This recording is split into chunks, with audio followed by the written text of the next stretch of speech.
Assalamualaikum, my name is Lina binti Samsi, and this presentation is for the final assessment supply chain management. So today I'll be presenting case study 2, which is the Red Sea crisis and global shipping rerouting, focusing on how global supply chains respond to disruption and build resilience under the pressure. I selected the Red Sea crisis because it represents one of the most critical real-world disruptions to global trade in 2025. The Red Sea through the Suez Canal is a vital maritime route connecting ASEAN, Europe, and the Middle East. Due to geopolitical instability, many shipping companies were forced to reroute vessels through the Cape of Good Hope, resulting in longer transit times and higher costs.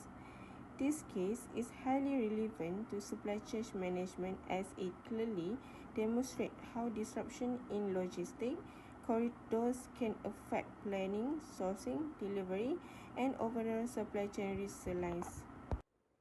Next is key supply chain challenges.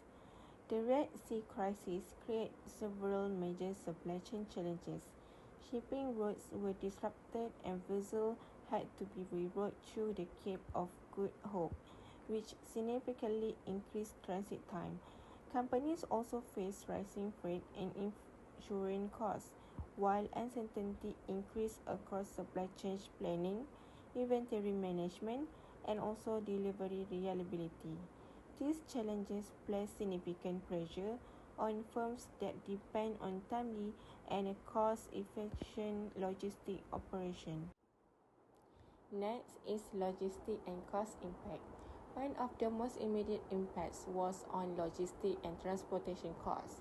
Rerouting ships increased voyage distance by thousands of kilometers, resulting in longer delivery times, higher fuel consumption, and also and additional port charges. Insurance premiums also increased due to security risks, making global shipping more expensive.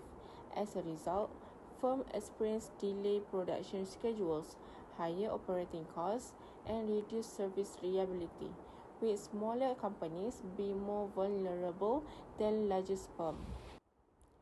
To analyze the situation, the SCORE model was applied to understand how different supply chain processes were affected.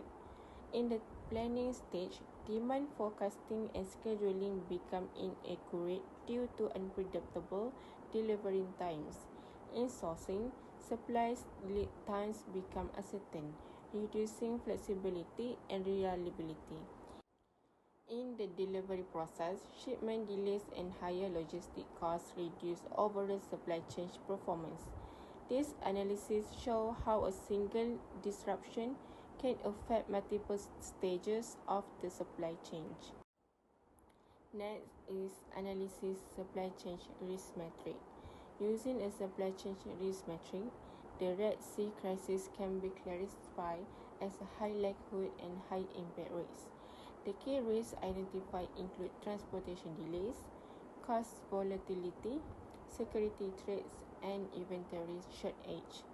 These risks are interconnected, meaning that one issue, such as route disruption, can quickly lead to cost increase and inventory problems across the supply chain. So this highlights the need of proactive risk identification and mitigation strategies. Next is supply chain resilience. Supply chain resilience theory helps explain how firms can cope with such disruption. Resilient supply chains focus on flexibility by diversifying routes and transport modes and redundancy through backup supplies and buffer inventory. Visibility is also critical as real-time tracking and information sharing allow faster responses during disruption. In addition, collaboration between shippers, carriers, and suppliers improve coordination and decision-making in a time of crisis. Next, I'll be explaining 4-part recommendation.